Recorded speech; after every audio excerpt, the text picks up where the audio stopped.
as a woman's estrogen level declines in their 40s, she loses up to 30% of her cognitive brain function. Sometimes it doesn't come back. That's a new study. 30%? 30%. That's a new study that just came out by Dr. Lisa Massoni. The Kid Carson Show is taped at MindfulMEDS Studio inside Conscious Lab, downtown Vancouver, Canada. This episode powered by PHMX, stem cells, breathwork, even ayahuasca. I have had the most support, hands down, from your listeners coming to see us. Like, just, it's been epic. And so it's like, I'm like, these are my people, man. When you find who your people are, service the shit out of them. To learn more, find the link in the show notes. Kid Carson Show. We're talking about menopause. We're talking about menopause. You are the menopause strategist. I am the menopause strategist. Because you're living it. I'm living it, and I really just don't like the name menopause coach because I think women in their 40s and 50s, they don't need a coach. They got enough going on. They need strategies and they need tools. And a scream room. And a scream room. Yeah. Yeah, and a lot of fucking wine, maybe some tequila shots in there too.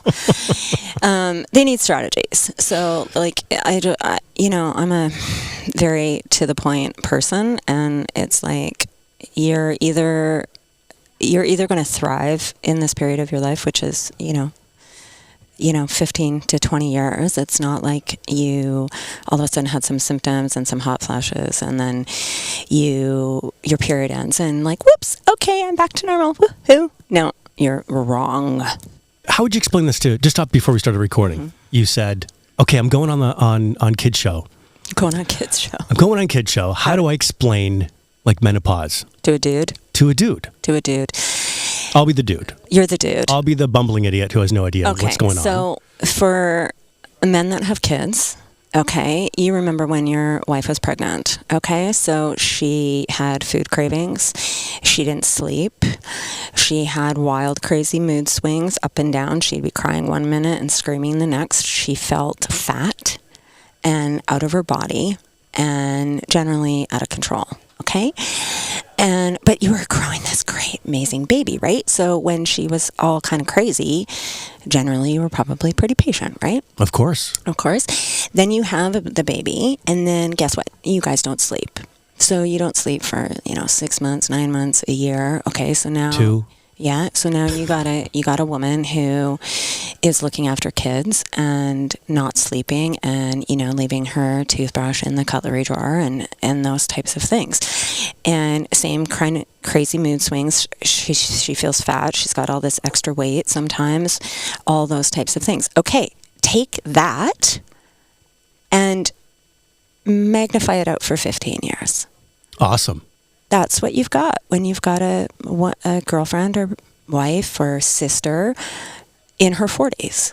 Hey guys, it's Kid. Please subscribe to the podcast. It helps push the show out to more people. How are the guys going to be patient for 15 years and not take it personally? Like when your wife's pregnant, you don't take it personally because it's the baby. In menopause and perimenopause, men take it really personally because they don't know what to do. Fuck, the women don't know what to do, for Christ's sakes. Like, I've been talking about this shit for 10 years, and it's only been in literally in the past 18 months that it's gotten some traction on social media. And it's only gotten traction because other women have stood up, and they came out with a really great documentary last October called The M Factor. It's on PBS. And they went through and they interviewed all these different women of different nationalities, and they started talking about menopause and what actually happens. The movie made me cry. I sent it out to everyone. But what I found disturbing since then is now it's a trending topic. Okay, so you've got all these experts telling women what to do. And you should do this, and you should, take time-restricted eating, and you should eat creatine, and you should strength train, and you should take hormones, and you should do this, and you should do that, and oh my God, don't take testosterone. Yes, take testosterone. Oh, maybe don't take testosterone. And what's getting missed is, and this is what really pisses me off, is that it's different for every single woman. Every single woman is unique. Every woman's hormone levels are different. You can't just throw an estrogen patch on and throw some and progesterone at a woman and send her out the door and say, okay, you're fine now, you're great. Your perimenopause symptoms are going to go away and you're going to be totally fine. It doesn't work like that. And I know this because I've been in it for 16 fucking years. I got misdiagnosed. I was told I didn't have any problems. You know, I almost went septic and died at 49 because I was misdiagnosed for 10 years. When I was 39, I'm 55 now. When I was 39, I'll never forget this. I went to my GP. And I had asthma. I was getting asthma when I was like running. And I've been running since I was 16 years old. And she said to me, oh, you have exercise-induced asthma. I'm like, what? And she's like, and it only happened when it was cold, like in the spring. And she's like, oh, you have exercise-induced asthma. She's like, did you grow up in a smoking household? I'm like, yeah, who didn't? I grew up in the 70s. I'm like, what the fuck? And she's like, oh, yeah, that's the problem. And I was like, here's a puffer. And then all of a sudden, I developed hypothyroidism. So she gave me another pill. Then, a couple of years later, I've got like out-of-control periods. Sorry, I hate to be blunt about this, but out of control. Like we're talking. I can handle the word period. Okay, you can handle it. Most men can't, actually. Really? Yeah, but we're talking like a super tampon, a pad, a period panty, and I would bleed through my pants within 45 minutes. So I go back to the doc. I'm like, I got really bad periods. What'd she say? Go back on the pill. I'm like, are you out of your fucking mind? Like I went off the pill when I was 30 because it was giving me migraine headaches. There's no way I'm going back on that shit. Nothing. Doesn't send me to a gynecologist, doesn't send me for an ultrasound, nothing. So now I'm like 45, okay? You know, I went into my 40s like fucking ripped, surfing all the time, crushing it. And by 45, I'm like freaking out paranoid. I almost set my house on fire twice because I kept leaving my stove on. I couldn't remember anything. I'm a hyper organized person. I was making lists to remind me of my fucking lists. I was exhausted. I was going to bed at 8 o'clock at night. I would force myself to go for a run and then I'd come back and I couldn't even get up my stairs. And I was like, what? And, you know, I'm like, oh my God, it's like, what's going on? You know, like, oh my God, it's the moon, it's the new moon, it's the full moon. Like, fucking Jesus Christ. You know, and I'm taking like every form of like a supplement and herb. I've taken supplements and herbs and natural medicine like since like basically 1998. Okay. I started my natural journey then when I owned a salon and spa in Whistler. So it's like, you know, if it's a crazy fucking treatment that's happened over the past 25 years, I've done it. Pretty much. Like from acupuncture to needles to blood analysis to whatever, you know, it's like the weirder it is, I've done it. So by this point, I'm like, you know, and I've been practicing yoga since 96. So at 45, I'm like, I'm doing my practice, I'm doing my meditation, I'm taking my herbs, got my supplements, and I am losing it. And I am freaking out because I think I have Alzheimer's. And the reason I'm thinking I have Alzheimer's is because my father died at Alzheimer's. So wow. Okay, so I'm like really freaking out about it. And I meet this amazing astrologer, but she was like more like an oracle actually. Such an amazing woman. So she was like in her 60s and I went to her and I had a reading and she looked at me and she's like, how old are you? And I'm like, I'm 45. And she's like, I'm going to give you a book to read. And she just pulled it out of her box and she slid it across the table. And it was a book called Sex, Lies, and Menopause. Sex, Lies, and Menopause. Sex, Lies, and Menopause. And it was written by a woman in the early 2000s called T.C. Wiley. So T.C. Wiley was one of the original OGs of bioidentical hormone replacement. Okay, she actually collaborated with Susan Summers back then. And when Susan Summers was diagnosed with breast cancer, she opted out of chemotherapy and got really chastised for it and opted in for bioidentical hormones. Okay, this was also at the same time, this was 2002, when they released the Women's Health Initiative. Okay, so the Women's Health Initiative came out in 2002, and the mainstream media blew it fucking apart and basically said, banners everywhere that said, you know, HRT causes breast cancer.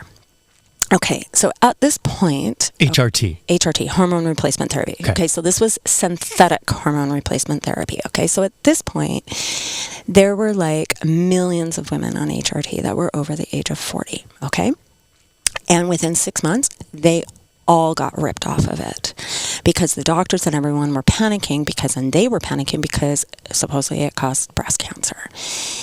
At this time, T.C. Wiley launched this book and explained how bioidentical hormones actually enhance the body and help prevent cognitive decline, and how, they can help with perimenopause and menopause symptoms. And you want to talk about getting canceled, kid?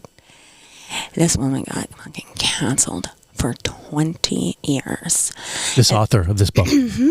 Yeah. And Suzanne Summers actually wrote several books about it afterwards. She wrote a really great book called Ageless, which these women, Suzanne Summers was way ahead of her time in the early 2000s. Well, Three's Company. Yeah. Fucking Cindy Romerman. That's right. I know her from Three's Company and Thigh Master. Yeah. So she was doing all this other stuff. She was all about preventative aging. All about it. Wow. I didn't know that. She actually just passed away a couple of years ago. But these women, so I read this book, and this book, like, every single bell and whistle went off in my fucking head. Every single one. I'm like, oh my fucking God. So then I would go on this quest for a year and a half to find someone in Mexico, the United States, or Canada who prescribes bioidentical hormones and does the Wiley protocol. Okay, there was one person in Santa Barbara. Hey guys, it's Kid. If you're serious about getting known before AI makes personal branding almost impossible, you're going to love this. Step into a premium interview experience with Kid Carson, that's me, and collapse time on your growth.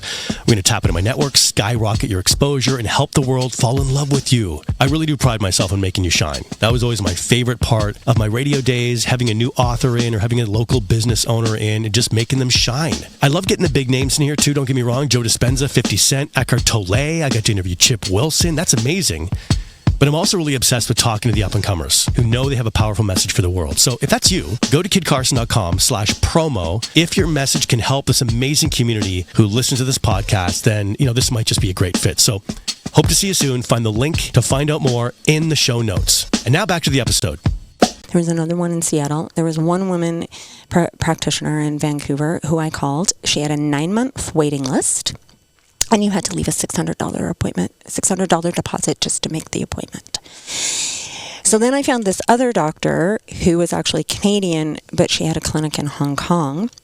And she was all about it as well. She was really, really well read.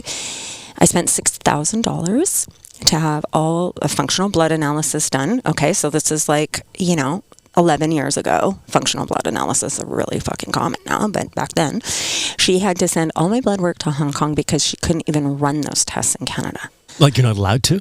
Yeah, they just don't authorize it. They don't. And back then, they didn't authorize it. I couldn't even get a proper thyroid panel done.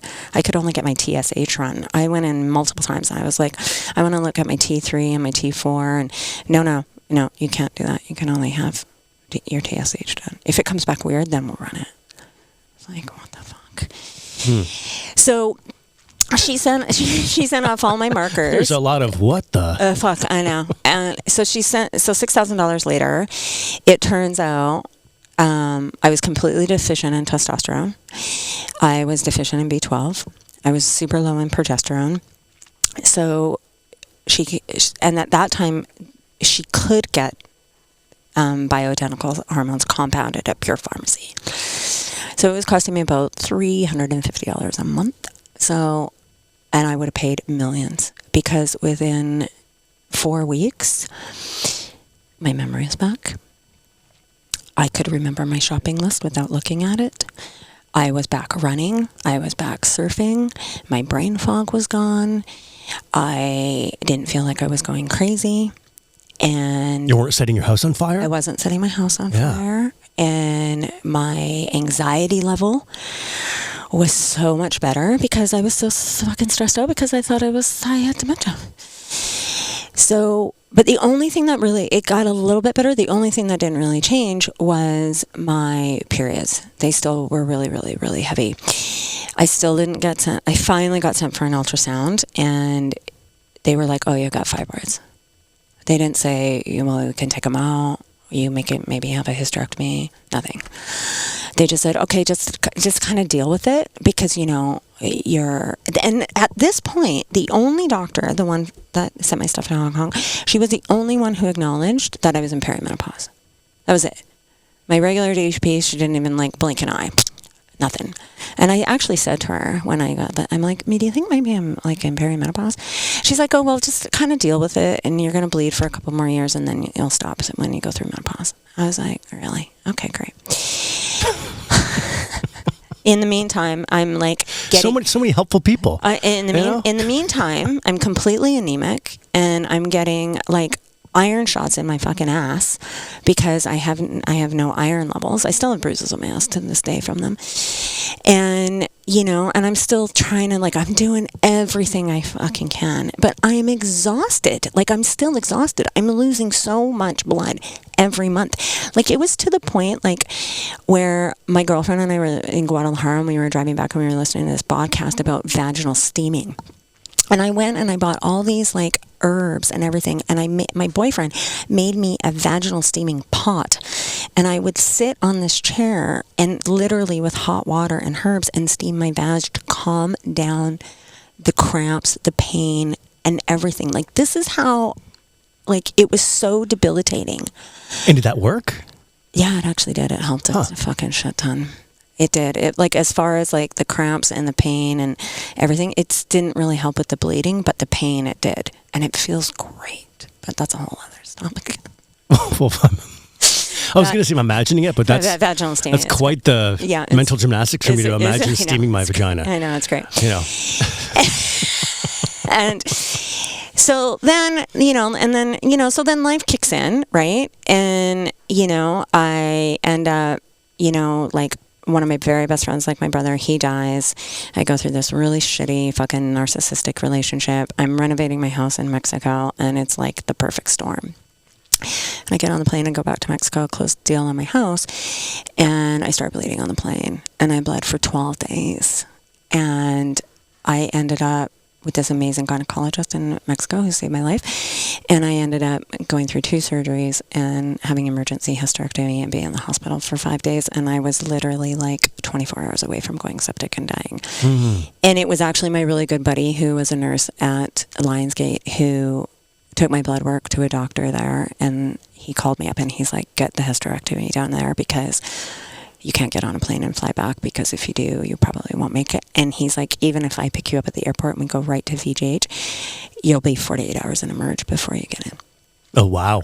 So, looking back on all this, like, all the problems that I had, like, and when the doc opened me up, it was like I had an enlarged uterus, I had, massive fibroids, I have endometriosis, I had an infection.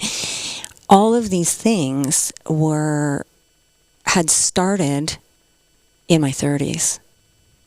This was all like, and they still don't even know what the cause of endometriosis is, and fibroid growth and all of these things. And, so, it was a 6-month recovery from that.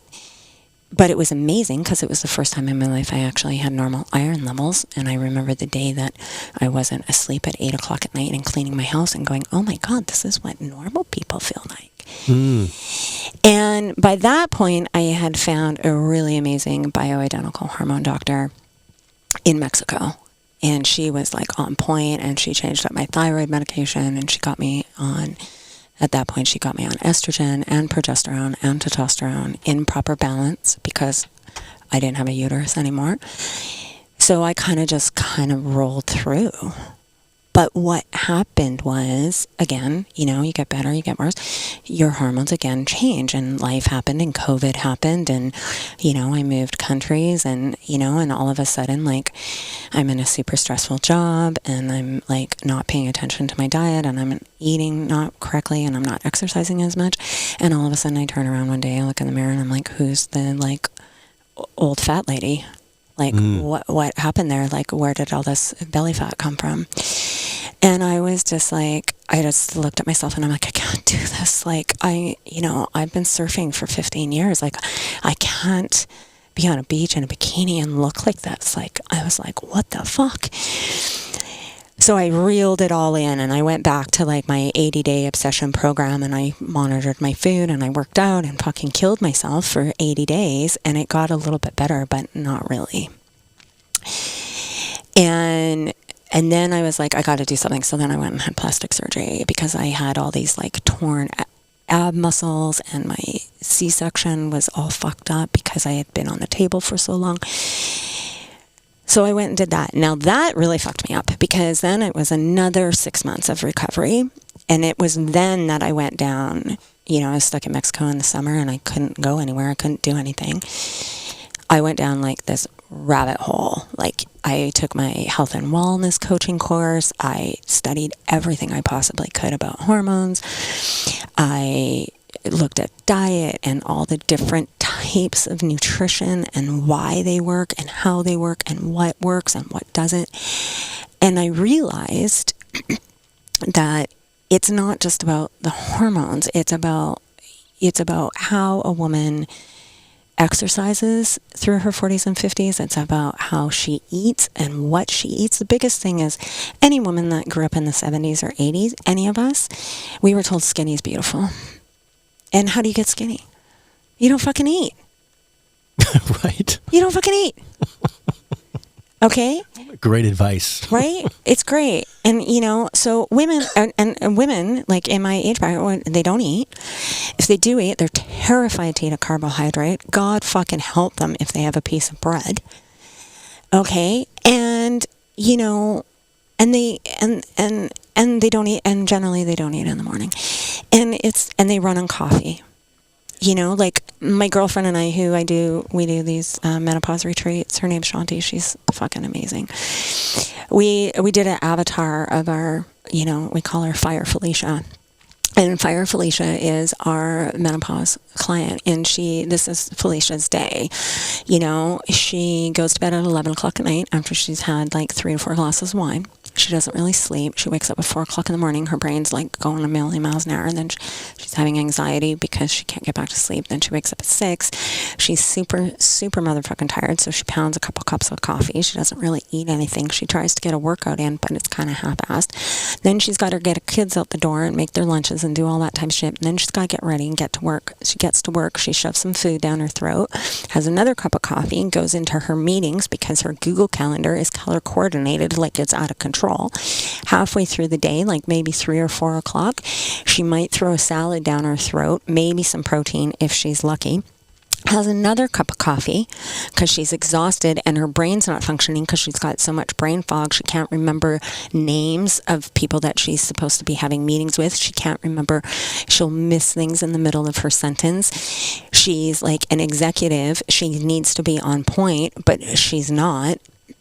And then she's working till 7 o'clock at night. She comes home. She's trying to make food for the kids, this and this and this. And she sits down. She opens up her fucking computer, stares at the screen for a couple more hours, drinks 3 more glasses of wine, and goes to bed and starts all over again. That's the women that I'm talking to.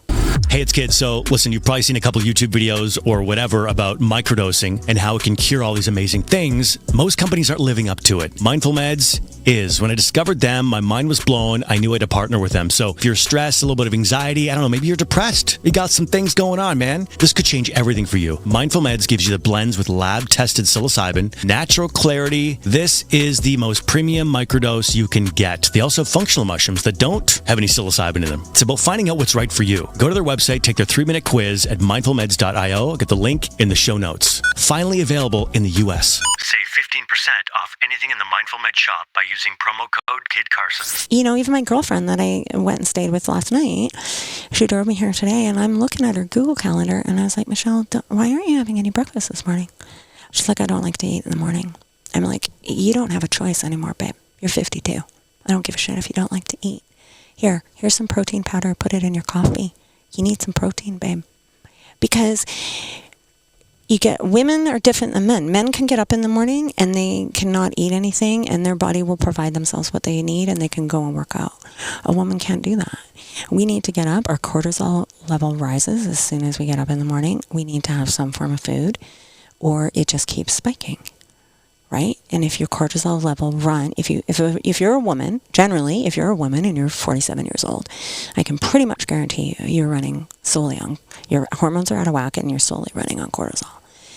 And if you do that, what are you going to do? You're going to put on belly fat. Right? So, this is where, like, I look at Instagram, and there's so much information, and women are so overwhelmed. Like, I looked at Michelle's Google Calendar today, and I said, babe, okay, so where's your time? She's like, it's the green. I'm like, okay, well, first of all, you need to have 50% of green. She's like, I know. And I was like, okay, if we were going to book a strategy call on how to help you out here, where would you put it? Like, women can't even figure out how they're going to fucking talk to me. And that's the biggest thing, because women don't want to admit that there's something wrong. They've been told by their doctors and their providers, just deal with it. Just deal with it. Did you know that women live significantly longer than men, but they live most of their life in pain? Mm-hmm. Did you also know that, like, the biggest things that women, for preventative medicine and wellness and aging, is that as a woman's estrogen level declines in their 40s, she loses up to 30% of her cognitive brain function. Sometimes it doesn't come back. Really? Mm-hmm. That's a new study. 30%? 30%. That's a new study that just came out by Dr. Lisa Massoni. Wow. Okay. Did you also know that there are more women, that the highest suicide rate for women is over the age of 45? Did you also know that the divorce rate is 70% over the age of 45? Did you also know that, Wow, right? Like, when I pulled that stat up, I was like, holy shit. So this isn't about women being in perimenopause or menopause. This is about your life, your children's life, your sister's life, your girlfriend's life. There are 10, I pulled this stat, I might be wrong, but I'm pretty sure. There are 10 million women in menopause in Canada right now. 80% of those women are in the workforce. Okay, you want to know something that really fucking pisses me off? Oh, yes, I do. Yes, I do. So, you have a baby, you get time off. You want a parental leave, you get time off. Your kid's sick, you don't have to come into work, you get support. You're having a bad perimenopause day, fuck you. You gotta come in. You didn't sleep last night, you're in perimenopause. You're having hot flashes and night sweats. Your boss isn't gonna do dick shit for you. Dick shit. Okay? But that's 80% of those 10 million women are in the workforce, and they're over the age of 40. So what women over the age of 40, what kind of jobs do they have? They're your top performers, they're your strategists, they're your lead managers, your VPs, all of that. Yeah, and they got brain fog, they're not sleeping, they don't want to have sex, they're super, super stressed. They, there's over 60 menopause symptoms, and they're counting. Like, women's teeth fall out. They get dry, itchy skin. Women's teeth fall out? Mm-hmm. Jeez. Mm-hmm. They get frozen shoulder. And you want to talk about anxiety and depression? Oh, we know about that one. Yeah. Because in 2002, when they ripped all these women off of HRT, guess what skyrocketed? The prescriptions for antidepressants. Also, when a woman's estrogen drops, it's now been shown that they have a higher chance of osteoporosis. They have a higher chance of heart disease. And this goes for men and women too. Like, if we don't take care of ourselves in those, 10 to 15 years, the 40s through your 60s, your next 20 years are going to suck shit. They are. They're gonna totally and completely suck shit. I don't want to be in my 70s and have my bones be dust. I want to be surfing my brains out at 70. And I'm not going to be that woman that's going to be super frail in a nursing home who's scared to walk because I might fall down and break my hip. That's not going to be me. I'd put me in the box before that happens.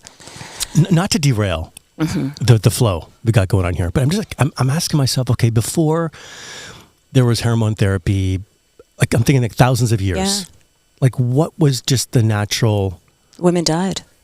Women died. Our like most, even 100 years ago, 120 years ago, T.C. Welly actually talks about this in the book. People didn't live past the age of 50. Our bodies are not really meant to. We're meant to have children, like, between the ages of, like, 16 and 23. As a woman, my hormones start declining at 28. By the time I get to 48, I'm done. And, in perimenopause, like, for a dude, it's different. Like, you're a dude, your testosterone is slowly dropping, right? And a woman's estrogen in her 40s is doing this, like, hi, I'm feeling really great today. No, I'm fucking not. Hi, I'm doing really good. No, I'm not. Like, it's just like, it can fluctuate daily. So what's the major issue here? The major issue is that women don't understand what's happening to them? I think, or they just think it's... and then you've got a partner. It's the biggest thing, and that's why I put the Menopause Strategy course together, is my whole premise is, let's take out the overwhelm. Let's just take it out, okay? And this is why we're going to take it out. Because every woman is different. What works for you, what works for Shanti, what works for Michelle, what works for me, what works for Veronica is all completely different. Okay? Michelle doesn't, she's a single mom, she's got 2 kids, she's got a full-time job at TELUS, she's fucking busy. She comes to me because she's like, I can't even go on Instagram, I don't even know what to do, just tell me what to do. And I'm like, okay, tell me what your life is like. And tell me what changes you can make that are actually going to stick. And then I'll give you some suggestions, and you pick what you want to do. And it works. And it takes about 3 months. Hormones are very important, and some women want to be on them, and some women don't. Whatever choice you make is great. You can take supplements. If you don't want to be on hormones, you can take supplements to help with the symptoms. Awesome. All the power to you. But your hormones are part of your body. So why would you not take something that is close natural to your natural hormone as possible to help supplement that? But every woman is different. Some women are just going to stick it out. Stick it out. And some women's symptoms aren't as bad. But this is the other thing. Women think their symptoms aren't that bad. So remember when your wife gave birth? And it was like really fucking painful, right? And she was like screaming and freaking out. And like I remember when I do-live for my girlfriend, I was like, I'm never fucking doing this. This is crazy. And all of a sudden, like a year later, she's like, oh, labor wasn't that bad. And I'm looking at her like she's got 5 heads. I'm like, do you remember the same thing that I remember? I was there. Right. Yeah, it's funny how... Okay, so perimenopause is kind of like that. It's like women don't think that they're that bad. They don't realize that they're having these huge meno-rage sessions, is what I call them, where all of a sudden they will just snap and just rip their girlfriend or their husband or their partner to shreds in front of their kids. I've seen it. I've felt it. Like, like my dog pissed on the floor once and I just wanted to, like, kill her. She's 16 years old. I'm like, whoa, I gotta go smoke a joint. I'm like, I'm having some mental rage. I need to go smoke a joint. And I was like, so that's the whole thing. It's like, first of all, let's just take out the overwhelm. Okay? Your hormones are important. You can go and get them tested. You got to find a really great practitioner. And you got to find a practitioner who knows their shit. And I'm not talking someone who took a weekend course. I want you better do some research and find someone who's been in it for at least 5 or 10 years, who really knows what they're prescribing, and ask them for. Or just call you. Or ask them, yeah. Or just call you. I've got a list of great people. I sort of feel like, with everything you've been through, you probably know where to go. But people are like, oh, well, I did my panel and my hormones are fine. And I was like, okay, first of all, the panels are fucked, because it's like, what is that panel based on? It's based on history from like 20 years ago. That who knows what your true optimal hormone level is?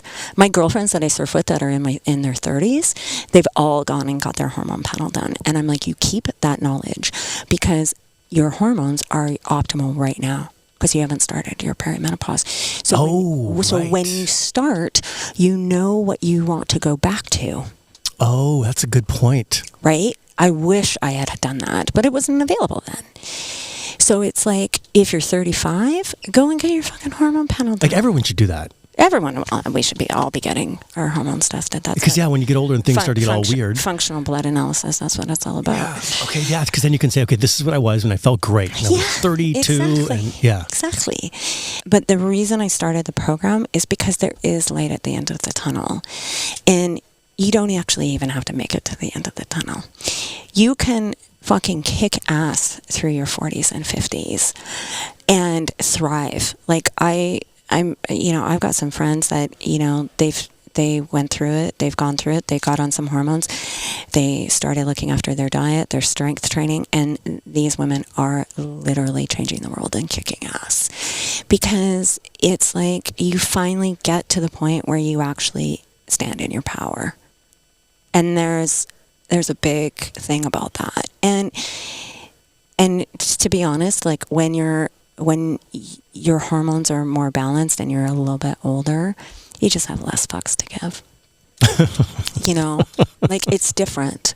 It's not that I'm not compassionate anymore. It's actually, I have way more compassion now than I ever did in, my 30s and 40s. It's just, I don't buy into the drama. And I have really, really strong boundaries. So if I don't have the energy to hold space for someone, to be able to offer that, I say no. And I'm really honest about it. It's like, I actually do want to go for that glass of wine with you, and I know you really need me right now. Can you give me a couple hours, because I need to fill my cup? And then I can do it. Where in my 30s and 40s, I would have been like, I'm there for you, sister. I'm there. Let's go. Let's talk. Like, a bottle of wine later, and more drama and more drama and more drama. And then we're both revved up, and, away we go. It's great. I love that shit.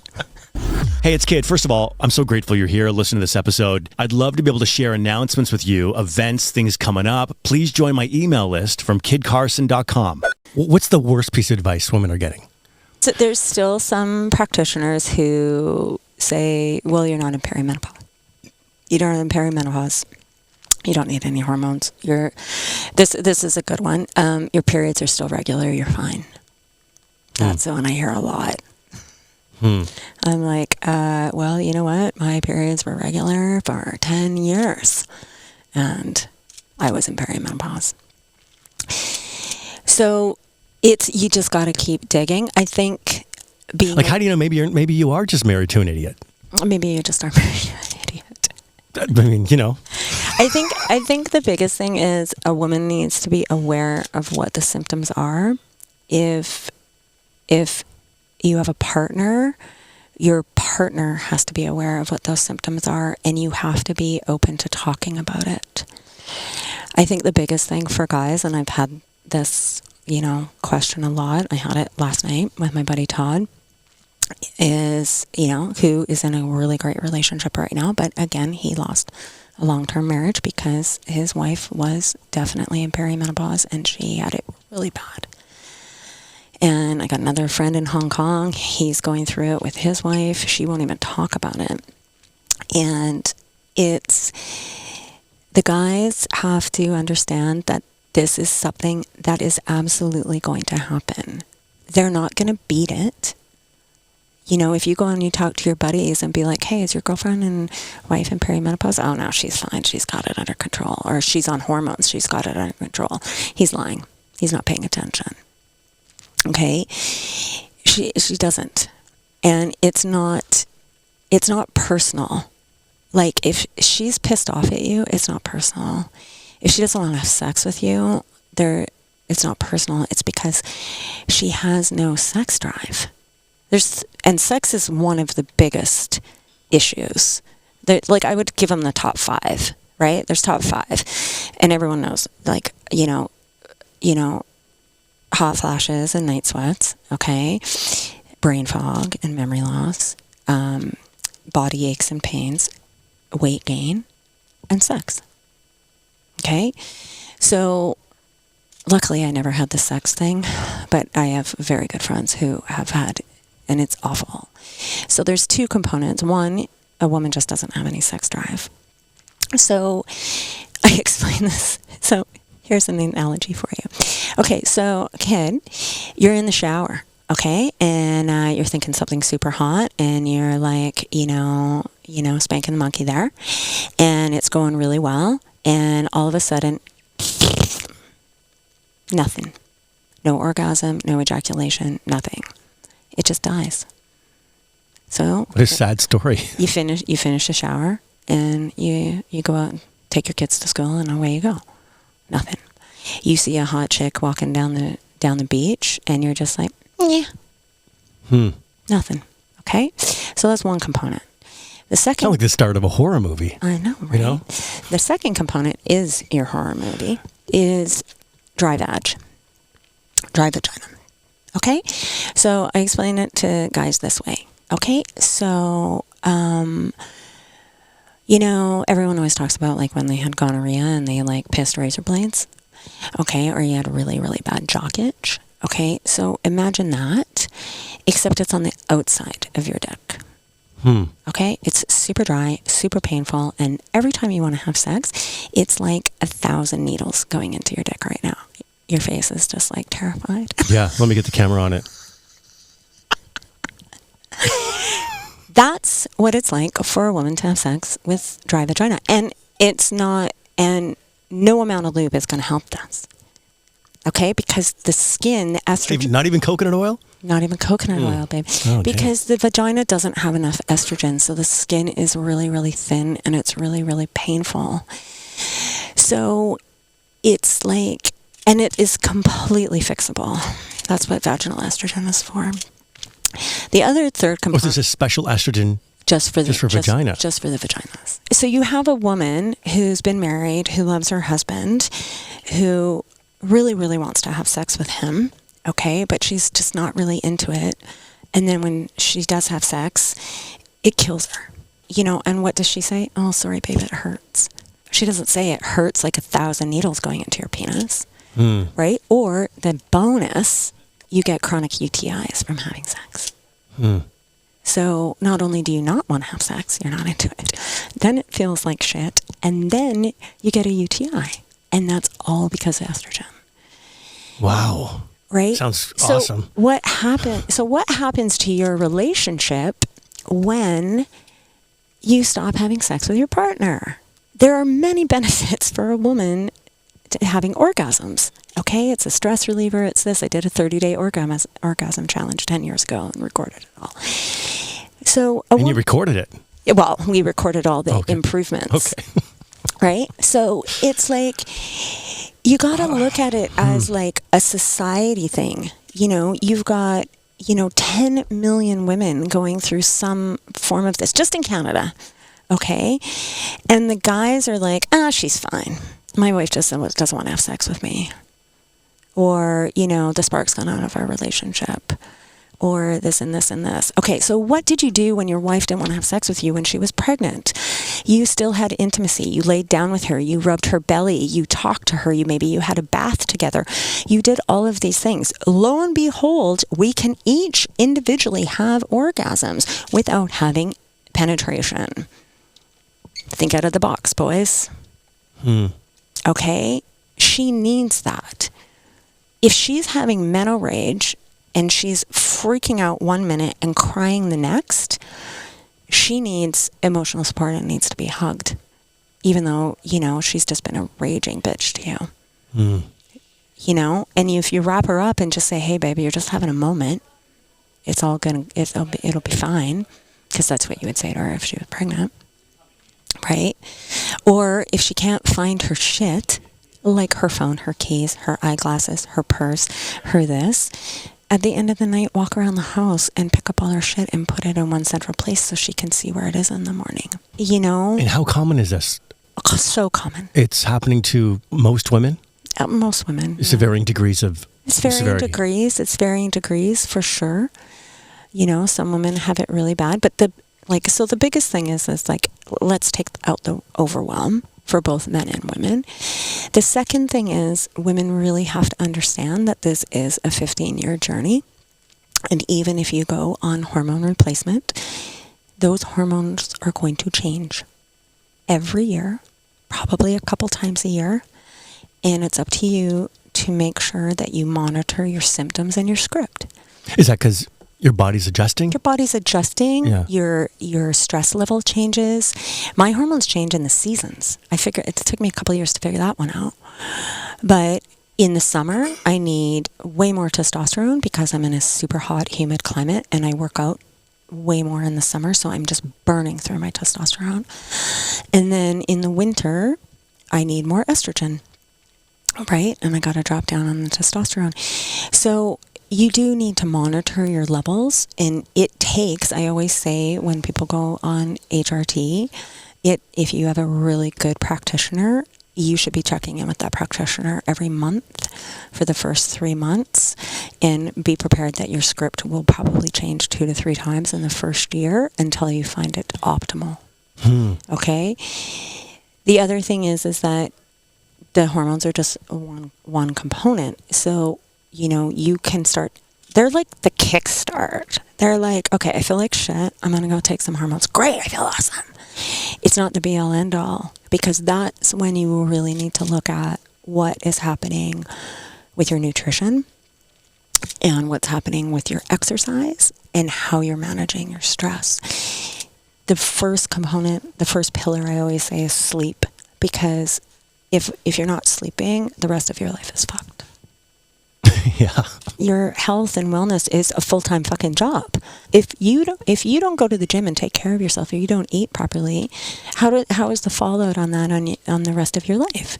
Your kids suffer, your job suffers, all of these things. Like one of the biggest success stories was my girlfriend.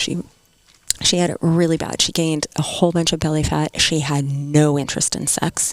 She was a Scorpio, so she was all about the sex for years, all the way up until she was about 45. She loved men, loved men. And all of a sudden it was this no. And at one point I think she thought she was a lesbian. And I was like, you are not a lesbian. Like, you love men. Like, what is happening to you? And she just started drinking, and she would drink and drink and drink, and she started drinking more and more and more, and she got really mean, and this happens a lot, and she got really depressed, and she didn't want to do hormones, and then finally she was like, okay, I'm going to do hormones, and within 3 months, she was back online dating. She was going on dates and starting to have sex again. She had lost weight. She was back at the gym, and guess what? She was drinking less. She's back, baby. She's back. She's back. And it's like, so, and there's proof that women actually crave more sugar in perimenopause because, they become more insulin resistant. So this is one of the big uptakes in women drinking wine, right? Is because it's got so much sugar in it.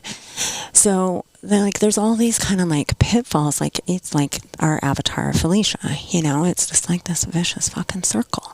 So unless someone comes into that circle, like a partner, their husband, and says, hey babe, we need to have a conversation about this. I freaking love you. But, I listened to this podcast on the Kid Carson show. Some amazing person forwarded this to me. it was all about, Kid and his needles in his dick. You know, That'll be an Instagram clip. for sure. But it's like, you know, and this is the thing. It's like, you know, life is meant to be fun. We're meant to be like loving, caring, rejoicing women. That's what women are meant to do. We're nurturers. We're supposed to be taking care of people, but we can't take care of people unless we take care of ourselves. And guess what? We need people to help us take care of ourselves because we're all martyrs. Because, from a guy's perspective, I would assume that's my partner's job to like figure it out and then tell me how I can support. Right. So you're kind of saying like, hey, there's a role here for the guys. There's a role here for guys to say something, because like the two biggest roadblocks I get with my clients are I don't have enough time and I don't want to spend the money. Guys don't say that. Guys are like, how much is the testosterone? Great, I'll take it. Are you on testosterone? Am I? No. Okay, you will be.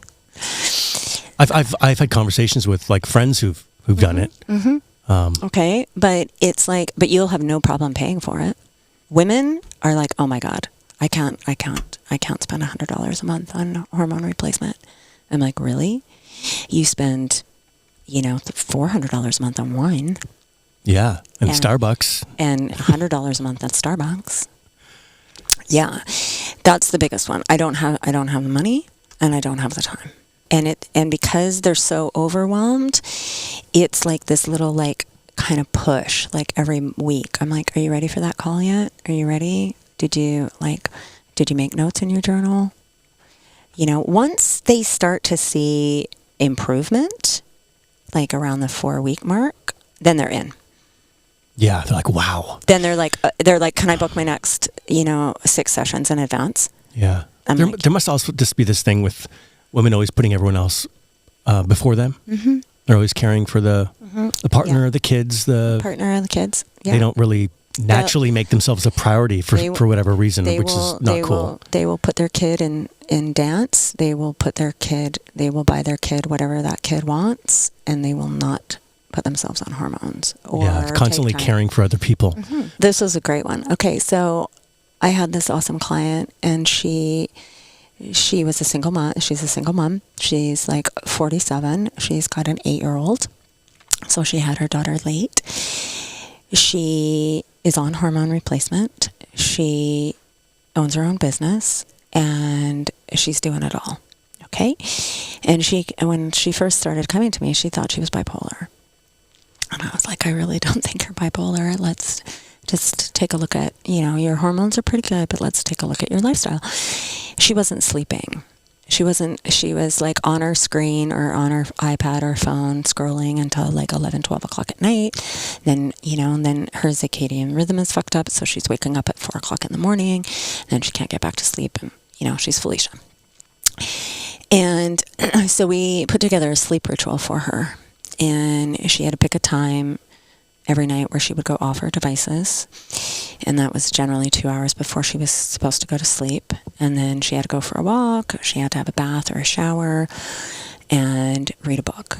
Okay, I got her to do it for 1 week, and out of that 1 week, 4 nights she slept 7 hours.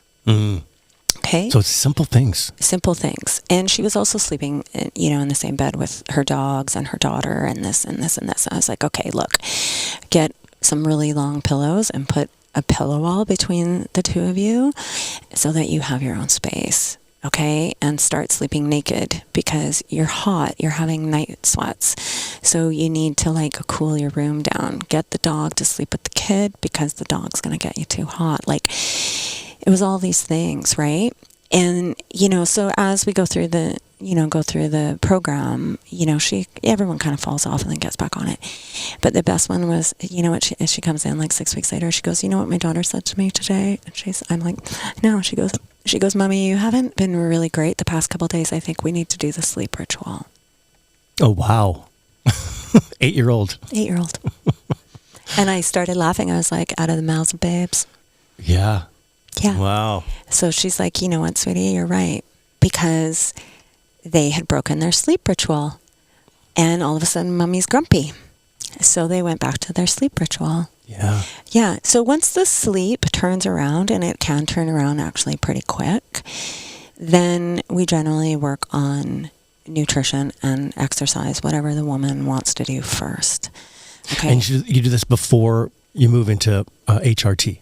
Generally, it depends on the client if they want to do HRT or not. Most of my clients, that by the time they get to me, they're already on some form of HRT. So they tell me what they're on, and we kind of take, but they're still experiencing symptoms. Okay, so that's the thing. Like, HRT will take away some of the symptoms, but maybe not all of them. So it can be like, so this one client of mine was on estrogen. She was on the estrogen patch and progesterone, but she was still having a lot of problems with sex. And I was like, well, go back to your practitioner and ask for some vaginal estrogen. Right? Because they hadn't, when she had gone on the patch, she was having a little bit of issues with sex, but it had gotten worse. So the estrogen that on the patch was helping, but it wasn't helping in that area enough. I've never even heard of this before. Yeah, there's all different types. Like, there's a pharmaceutical-based stuff. So it's really popular in Canada. It's the patch and a progesterone capsule. But and to each their own. But I'm not a pharmaceutical gal. It's not my stick. So for the past 10 years, I've been on bioidenticals. So, and there's many different forms of it. So bioidenticals are different than pharmaceuticals. Hormones. Yeah. So they're derived naturally. They're as close to your natural hormone level as possible. They come from a compounding pharmacy. And the difference is that the scripts that the practitioners write for you are specific to you. Okay, so you can go and get an estrogen patch, and it'll be like a certain milligram of estrogen. My estrogen gel has a certain percentage of estradiol, a certain percentage of estradiol. It's got DHEA in it. And it's made for your body. It's made specifically for me. Yeah. Oh, interesting. Okay, my testosterone cream is made specifically for me in different milligrams. Now, is this because you're in practicing in Mexico? Mexico's pretty state of the art when it comes to it. Like, could you get what you're describing, the bioidenticals, in Canada? Yeah, you can. There's bioidentical compounding pharmacies here. Are there any advantages? Like, do you have, are there cooler things in Mexico? Cooler. Are there cooler vaginal estrogen stuff in Mexico? There's a lot more, and it's changing. It's changing like super rapidly, right? So a couple of years ago, pellets were really in for guys and girls, right? Pellets? So what's a pellet? Pellet is like a little tiny pellet that gets inserted under the skin in your bum. Not in your bum, in your butt cheek. Okay? It's like a tiny little, it's like a grain of capsules, and it's got like, when I had it done, it had like estrogen and testosterone in it. So they insert it, and then it releases through your body over the course of like 4 to 6 months. So you don't have to use a cream or a gel every day. Huh. You just go in and get it done. And then you replace it every 4 to 6 months. And they work great, except for me, I didn't like them because I gotta be out of the water for 7 to 10 days because I have stitches, and that doesn't work in my lifestyle because I need to surf all the time. So I was like, fuck that, I'm just gonna go after the cream. And now they have gels, which are higher absorbing. And you get this in Canada or Mexico? You can get this in Canada or Mexico. Yeah. Is there anything you use in Mexico that you can't get here? Testosterone, but it's getting better. Because Mexico, I've heard, has an awesome medical system. They do. People don't even realize how good it is. It's so great. Yeah. It is so great. I feel so bad for the doctors in the United States and Canada. I really do. They've spent, 7 to 10 years of their life studying something. They end up thousands and hundreds of thousands of dollars in debt. And they did it because, generally they want to help people heal, and then they come out of this system that's so corrupt, and they're expected to heal someone in 5 minutes. And it's going to get worse with Bill 36, I think it's called. In Mexico, you can go to any kind of doctor eye doctor, dentist, gynecologist, orthopedic surgeon, whatever, stem cell specialist. And your consultation is anywhere from 45 minutes to an hour and 15 minutes. And it, depending on the practitioner, it's anywhere between like $50 and $75. Wow. Yeah. And they could probably prescribe what they really think will work. Or in Canada, it's like... A lot of them they do telemed now. Like one of the docs I work with in Mexico, she's awesome. She just kicks ass. And she does a lot of telemed, video calls. She speaks perfect English. And... would she do telemed to a Canadian? Yeah, she can, but you got to get your script filled here. So what she's done is she'll prescribe something, and then she'll take that, and then that client's got to take it to a practitioner here and say, I want this. And they can try and get it for them. I met this really great woman from Northern California, and she actually owns like 12 compounding pharmacies in Northern California. And her girlfriend came in and met with one of the doctors that I work with in Mexico, and the woman who owns the pharmacy took a look at her script, and she's like, I'm gonna send this off to my pharmacist to see if I can get it for my girlfriend cheaper in the U.S. And I was like, yeah, sure, go for it, whatever. And she sent it to the pharmacist, and this was in Santa Rosa, and the pharmacist called her up, and she's like, where did you get this? And she's like, I got it from this doc in Mexico. She's like, we've never seen anything like this before. State of the art. Because it was a compounded cream. It had estrogen and testosterone in it and DHEA. They'd never seen it before. Wow. They'd never made it. And then she's like, well, can you make it? And she's like, yeah, I wish I had more of these. Wow. Yeah. So it's we all got to get Mexican doctors. Or at least this woman. You gotta get, where you get your shit, you'll figure that out. You got to find a practitioner that works for you. And that practitioner you're going to be with for 10 to 15 years. Like, this person really needs to know you because your hormones are going to do this. It's like knowing someone for 10 years and coloring their hair and being like, okay, you were a blonde 10 years ago, and then we made you like a honey blonde, and then we made you like a brunette. And remember that stage when you were a redhead? Holy fuck.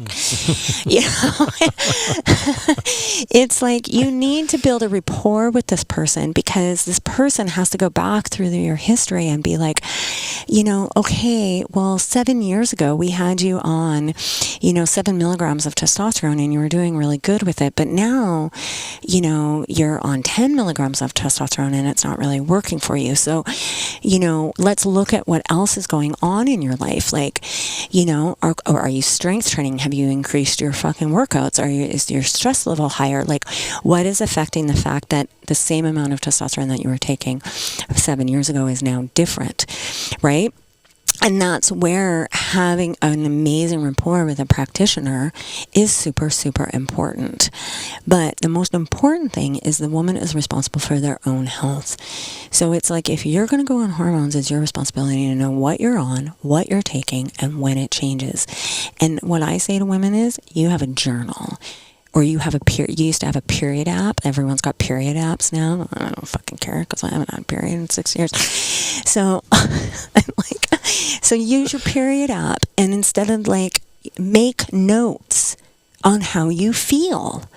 Because 5, 7, 10 years from now, you're going to want to go back and be like, oh yeah, like, I didn't realize that when I was 47, I was having this crazy amount of anxiety and I was panicking about traveling. You know how many girlfriends of mine who traveled back and forth all over the place, all of a sudden are developing anxiety and they can't get on the plane? I'm like, babe, it's just anxiety. Yeah. Like, we joke about it all the time. My girlfriends and I, like, we'll be like in the middle of a conversation. Even now, I'm on hormones. I'm doing all the things. I'll be in the middle of a conversation, and all of a sudden it'll be like, poof, there's a word there. It's just gone. And I'll be like, and then we start doing charades. And I'll be like, you know that thing, the thing the guys climb up on the side of the building, that thing, the metal thing. And my girlfriend would look at me, scaffolding. I'll be like, yeah, that's it. That's the word I was looking for. And it's like literally like, it's like just like this menopausal brain fart. Like, it's just like, poof. Yeah. Like, I was in the middle of this other podcast a couple months ago. I couldn't remember the word pheromone. I was like, I'm like struggling, the camera's on. I'm like, the hormone that makes you attracted to the opposite sex, that one. And that's welcome our expert to the show today. She can't remember the hormone name, but man, she knows all her shit. She's good. So here's a great, I love tidbits of stories. So that book I read years ago, Sex Lives and Menopause, this is really great. So the pill came into effect in the 1960s, and it got supposedly, they approved it in 1960, the FDA, and it was supposedly tested on thousands of women in Puerto Rico, interestingly enough. And then the Senate did a hearing 3 years later, and they found out actually it wasn't tested. It was only tested on 132 women for just over a year, and 3 of those women died, and they didn't autopsy the women, and they didn't recall the pill. So it's one of the biggest human trial experiments ever. The pill. So through the 60s, by 1970, there were like millions of women on the pill. Okay? It was free love. It was the 60s. They could have sex and not get pregnant. Hello. So this comes into effect, and then all of a sudden they start noticing, like through the 70s, that the rate of infertility starts to dramatically increase.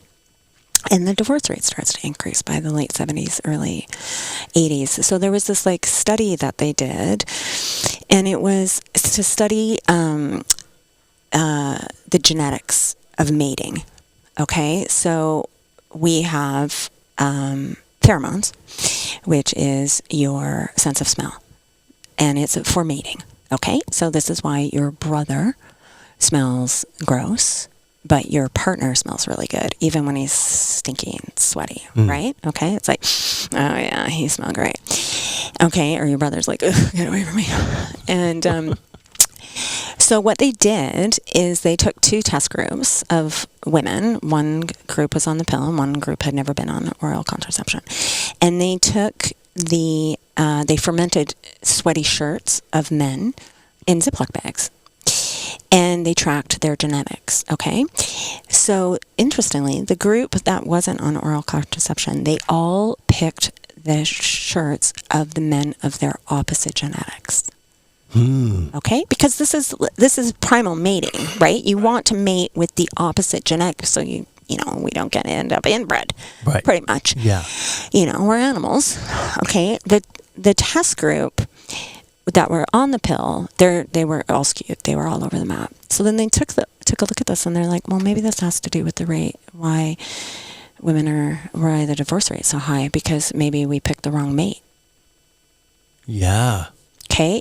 And then if you go off the pill, well, like your attraction to your partner can change. Exactly. Or when you're in perimenopause, okay, like one of my surf buddies who gave me all this insight. He actually calls it man on pause.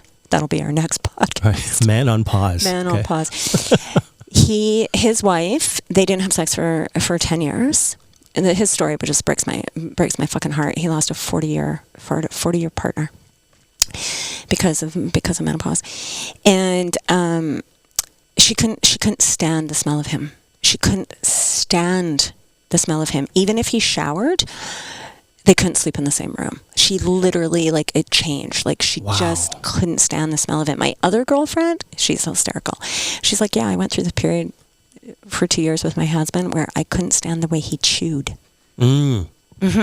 She couldn't stand the way he chewed. They couldn't eat dinner together anymore. Oh, man. Oh, yeah. Oh, date nights are fun. Date nights are screwed. Yeah. But the smell thing. And that was menopause? It was perimenopause. That caused that? Yeah. So my poor buddy, there was no, his story it's so sad. you know, him and his wife had been married since their 20s. They were like best friends. They would run together all the time. They would weight train. They were super, super fit. And he, you know, she was about 47 and things started to change and she started to put on, you know, belly fat and she got really frustrated with herself and really subconscious. And, you know, they just stopped having less and less sex. She couldn't stand the way he smelt. You know, she was having, you know, vaginal problems and, you know, and he didn't know what to do. And he took it really personally. Like, he thought there was something wrong with him, you know, and there was no intimacy because she, you know, everything he did annoyed her. And, you know, so their daughter moved out and she moved into their daughter's room and they didn't sleep in the same room ever again. And there was no intimacy, so they became roommates. Mm. And they were still friends, but they were roommates. And, you know, he was perfectly honest. He said, I thought I could live without intimacy. And he tried for 10 years. And, like, at 58, they finally decided to separate. And they, you know, they'd built this beautiful house together. And, you know, he was, you know, close to retiring. And he, you know, wanted a partner to travel with. But there was just, you know, this is like 11 years ago now, but there was nothing available. He said to me, he's like, Marjie, if you had told me this shit 11 years ago, he's like, I would have done everything in my power to talk to my wife to get her some help. And he's like, she did go and try on hormones and it got a little bit better, but not really. Yeah. And he's like, I said, but this is the thing, you know, even if she had gone on hormones, you got to keep trying. You've got to keep trying to talk to her about it because she doesn't want to admit that she's aging or getting fat or that her skin's wrinkling and that she's not sexy anymore. She doesn't want to admit that. It's like me looking in the mirror and being like, who's that old fat woman? You know, like, when did that happen? Like, I don't want to admit that. It was like the first time in Mexico that I was called a senora instead of a señorita. I was like, wait a second. Wait, translate that for me. What does that mean, grandma? Yeah. Means grandma? Yeah. It means mature woman instead of like chica, like lady, like little lady. You prefer chica. Oh my God. Chica, señorita. That's good. I'd always been a señorita, and now what did you get called? A senora. A senora. Yeah. Oh. I was like, wait a second. The nerve. Yeah, it was like the day I went surfing with my girlfriend, and we picked up our new surfboard, and the guy from the surf shop was out on the water, and he thought was her mother. Oh, you're so great. You're surfing with your mom. And oh my God, Sarah, she fucking fell off her surfboard. She was laughing so hard. My face was like, I am not her mother. I am 48 years old, but in Mexico, I could be her mother. Okay, give me a heads up here. What's the word for like an aging gentleman? Senor. It's just always senor? It's always senor. Yeah. So why is there a special word for aging woman? I know. They just want to keep you on your toes, I guess. I know, but yeah. Keep you in check, I guess. I don't know.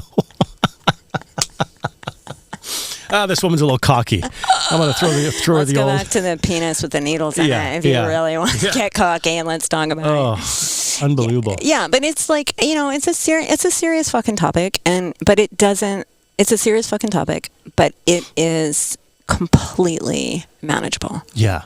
And you've been through it all. And it can be fun and it can be hysterical. Like, you know, when we do the retreats, it's actually magical to watch what happens to these women in 5 days because they've taken 5 days for themselves.